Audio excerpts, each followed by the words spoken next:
72 police personnel sacked since January.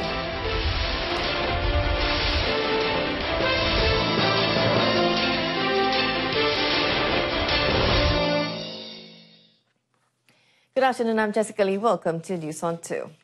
Datuk Sri Dr. Ahmad Zahid Hamidi returned to the Malaysian Anti-Corruption Commission or MACC at its headquarters in Putrajaya today.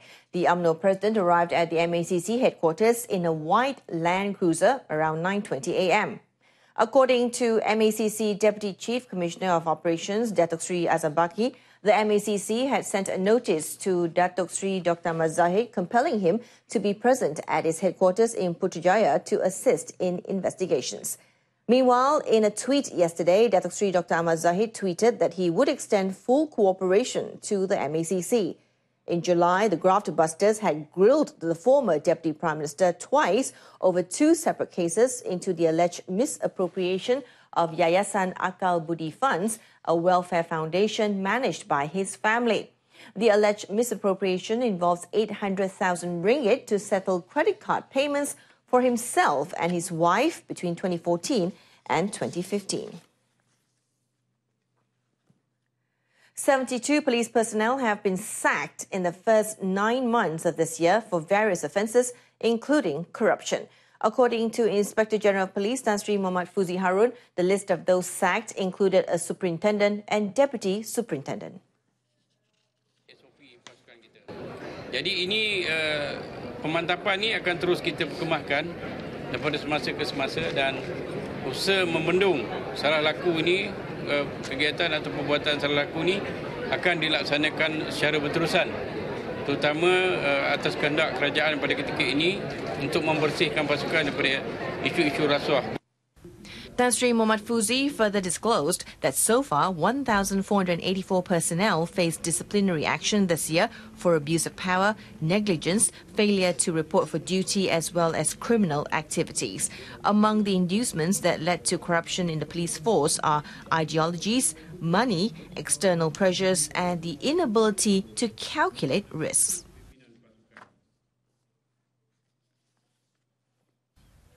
Yet on another matter, Tan Sri Muhammad Fuzi disclosed that the exhumed remains of murdered Cradle Fund Syndrome Berhad CEO Nazrin Hassan will be reburied at the Muslim cemetery in Section 9, Kota Damansara on Friday. Proses postmortem semula telah dibuat kepada jenazah Allahyarham kenaan. Jadi lebih dari itu saya pun tak tahu apa perkembangan berlaku. Dan dijangka kita akan kemumikan balik jenazah ni pada hari Jumaat ini nanti. Ini proses ni satu proses mahkamah, yang kedua kita juga ikut proses ni agama. Ini kita kena patuh dalam kita melaksanakan tugas penggalian ni. Nazrin remains were exhumed for a second post-mortem at the University Malaya Medical Centre.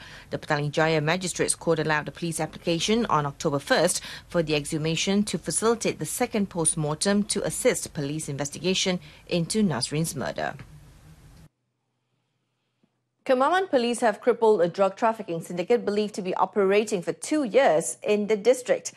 Kemaman Police Chief Superintendent Muhammad Syed Ibrahim Syed the district Narcotics Criminal Investigations Department (NCID) arrested 5 men aged between 19 and 29, seized drugs and vehicles during the raid in Kampong Padang near Kemasik town on Monday. Saya percaya kita telah dapat menumpaskan pengedaran dadah di kawasan Kerteh, Kemasik dan juga di sekitar Kemaman. Maklumat yang kita perolehi bekalan dadah ini diperolehi daripada Johor dan pihak polis sedang menjalankan siasatan lanjut. Selain daripada itu, kita juga telah merampas beberapa peralatan menghisap dadah. Police also seized 52 bottles suspected to contain heroin and 310 methamphetamine pills. The 4 of the 5 suspects possess serious crimes records for drug-related offences and also tested positive for methamphetamine. All the suspects have been remanded for 7 days. The Pulau Pinang Domestic Trade and Consumer Affairs Ministry, or KPDNHEP, seized 245,000 ringgit worth of goods during raids conducted on 4 shops in Georgetown for selling fake printer cartridges and toners yesterday. Now, the raids were conducted at Sungai Pinang and Jalan Perak, lasting 4 hours from 9 p.m. to 1 a.m., involving 17 enforcement personnel. A woman in her 50s and her 20-year-old son were also arrested during one of the raids. State KPDNHEP Enforcement Officer Sapia Mohammad Noor said among the items seized were 551 units of empty ink cartridges, fake ink and original printer cartridges. Preliminary investigation found that the modus operandi of all 4 premises was to fill empty ink cartridges with fake ink before it is packed in boxes to be sold off to buyers. The case is being investigated under Section 8 of the Trade Descriptions Act 2011, which carries a 10,000 ringgit fine for each fake product and can face jail time of up to 3 years. The water supply in Selangor will resume in stages to 342,000 households and business premises ahead of schedule beginning 9 a.m. today. Syarikat Bekalan Air Selangor Sdn Bhd, or Syabas, a member of Pengurusan Air Selangor Sdn Bhd Group, would like to inform that equipment replacement works at Sungai Semenyih Water Treatment Plant, WTP, which was carried out yesterday morning for a period of 12 hours, was completed at about 9:32 p.m. In a release statement, Syabas said water supply will resume in stages by 9 a.m. in Petaling, Hulu Langat, Sepang and Kuala Langat today. The works was to facilitate the replacement of bulk supply rate to help reduce non-revenue water. The scheduled water cut affected 342,000 households in 467 areas beginning 9 a.m. on Tuesday. The scheduled cut was supposed to take effect for 3 days. Air Selangor released a statement on the water disruption a week ago to allow affected households and businesses to store water ahead of time. Welcome back. The Kuala Lumpur City Hall, or DBKL, has recovered a total of 149 million ringgit through renegotiation of 16 of its 23 dubious land deals involving a total area of 104 hectares.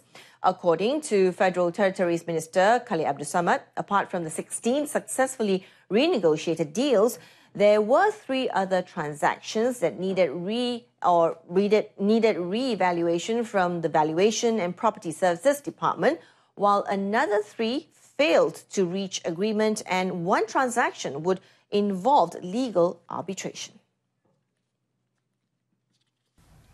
Khalid added that the said lands were in the Bandar Tun Razak, Batu, Bukit Bintang, Cheras, Kepong, Segambut, Seputeh, Setiawangsa and Titiwangsa parliamentary constituencies.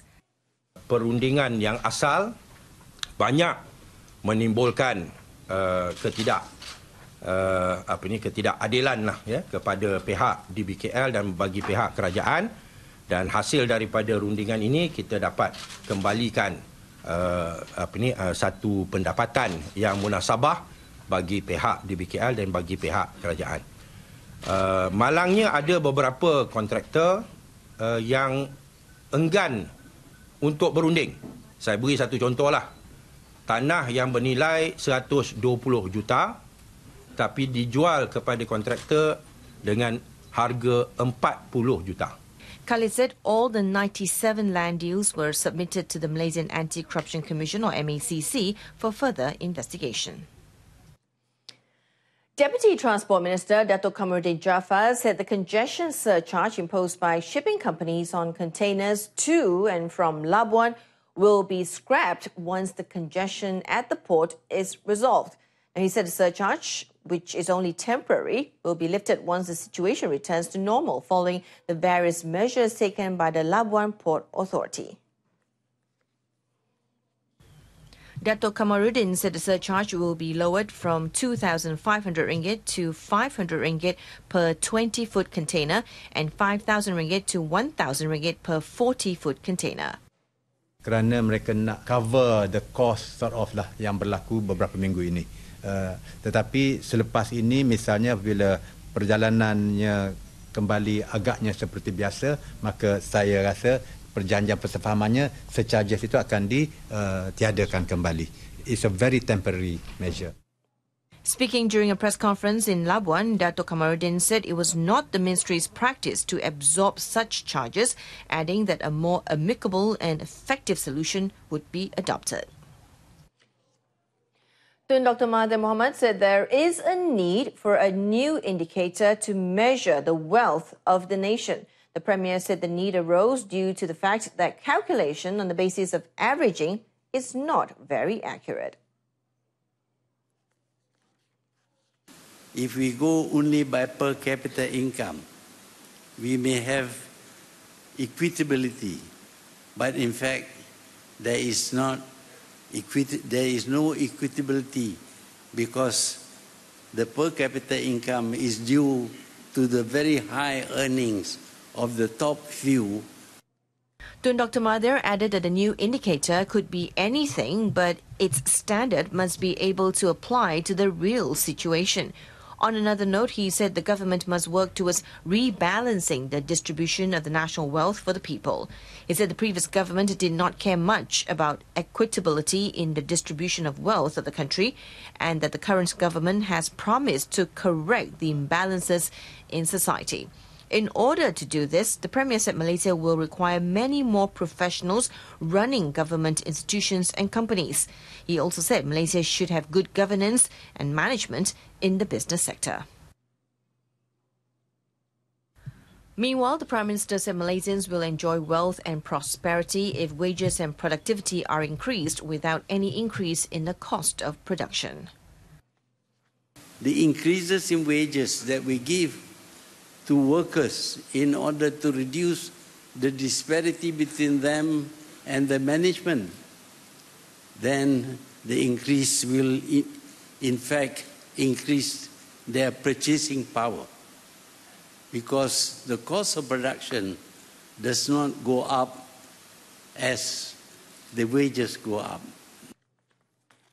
In addition, Tun Dr. Mahathir said in regards to maintaining production costs, most managers make the decision to reduce costs during a crisis situation. Moreover, in the current modern era, which emphasizes technology, new ways of using technology such as robotics in production can also maintain production costs despite increases in capital. Malaysian manufacturers must diversify their products in order to lessen dependence on imported products. Prime Minister Tun Dr. Mahathir Mohamad said while Malaysia currently produces goods for consumption, other countries not only do the same, but also manufacture the machines used to make the products. Speaking during the 50th Federation of Malaysian Manufacturers or FMM annual dinner in Subang Jaya last night, the Premier said Malaysian manufacturers are capable of becoming as diversified and advanced as their European, Japanese and South Korean counterparts. I expect the manufacturers in this country should diversify and go into other areas of manufacturing. There are literally millions of products that you can manufacture in this country. And I expect our manufacturers will learn to acquire the skill and the knowledge to produce things on our own. This is very important because in order for the economy to grow, we must be able to produce products for our own use. If we don't do that, then we become a nation of consumers. We just buy other people's things. And when we buy anything coming into the country, we are also exporting our money. Tun Dr. Mahathir added that the future of the country depends on manufacturing, and he called on FMM to delve into making other products in Malaysia. Meanwhile, citing the example of China during his address, Tun Dr. Mahathir said previously the country was known for its manufacturing prowess, but it has since advanced in leaps and bounds. He noted that China has acquired manufacturing skills and capabilities to the extent that other countries now send blueprints to China to manufacture products at a lower cost. This is the new technology that we are talking about. We have to acquire new technologies so that we can also produce sophisticated products like the drone and other new products that we see in the market. We could not imagine before that Apple would be competed and beaten by Samsung. Korea was not known as a great manufacturer before, but today Korea can produce anything that the West can produce. The Premier added that manufacturing is a sustainable industry that creates jobs as opposed to agriculture and mining that exhausts resources. We, of course, used to depend upon mining tin and exporting tin. We also depend on rubber and palm oil. But there is a limit to the production of tin, palm oil and rubber. The tin deposits in Malaysia are almost exhausted. So if you go into the tin industry at this moment, you will find no place where you can mine for tin. Deputy Prime Minister Datuk Seri Dr. Wan Azizah Wan Ismail admitted that she was offered the role of Prime Minister following Pakatan Harapan's victory in the recent May 9th general election.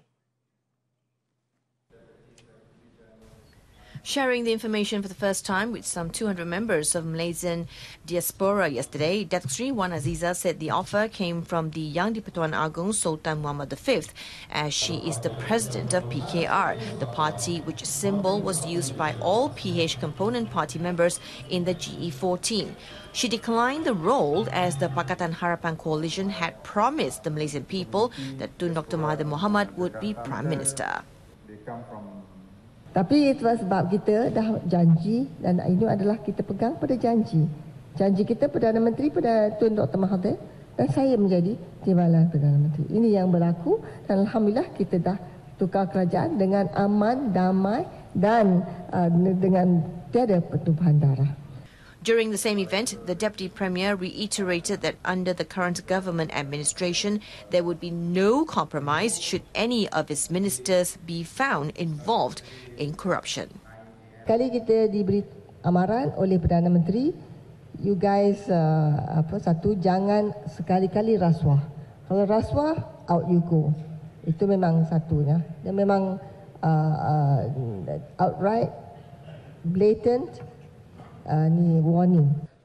Datuk Seri Dr. Wan Azizah was on a day's visit to Indonesia, her first since being appointed Deputy Prime Minister on May 21st. And that's it from us in our top story. UMNO President at the MACC headquarters for questioning. Join us again at 7 this evening. I'm Jessica Lee. Thank you for watching.